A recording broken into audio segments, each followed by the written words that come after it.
छपेगी, चाहे जो भी हो अंजाम। जैसी संभावना थी वैसा ही हुआ।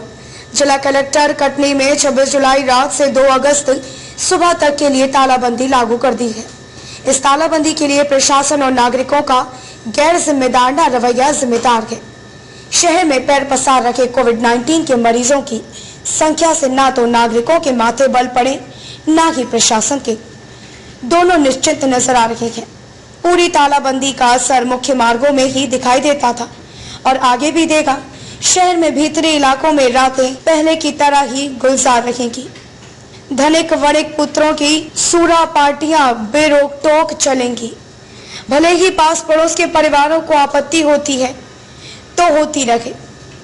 पुलिस का गश्ती दल भी शहर की प्रमुख सड़कों पर ही दिखाई देता रहा है। अंदरूनी गली कूचों में दिन के समय यदा कदा दिखाई दे जाए तो बहुत बड़ी बात है। रात को 8 बजे के बाद तो कभी नहीं दिखाई दिया, जबकि अनलॉक पीरियड में भी रात को कर्फ्यू बदसूरत जारी रखा है। फिलहाल प्रशासन ने 2 अगस्त तक के लिए तालाबंदी का औपचारिक आदेश जारी कर अपनी औपचारिकता पूरी कर दी है। अब जाने जनता और जनता का भाग्य। तालाबंदी कोरोना वायरस से लड़ने का स्थायी समाधान नहीं है। अगर होता तो पूरे देश में लागू की गई तालाबंदी के दौरान कोरोना किल हो जाना था।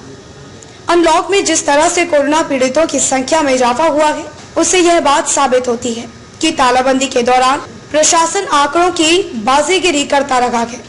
कोविड-19 के मरीजों के इलाज में भी 2म दर्जे की व्यवस्था की गई है।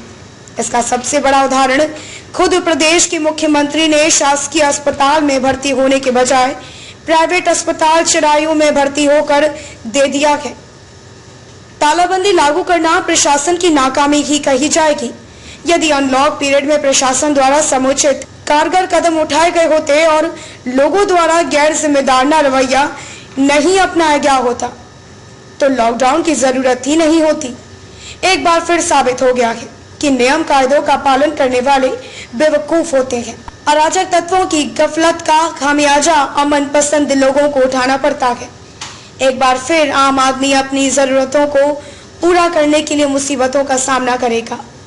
गरीब आदमी अपनी रोजी रोटी के लिए मोहताज होगा। सोशल डिस्टेंसिंग के नाम पर पुलिस की ज्यादतियों का शिकार होगा। कटनी से लेखक अश्विनी बढ़ गया, अधिवक्ता, स्वतंत्र पत्रकार की खास रिपोर्ट।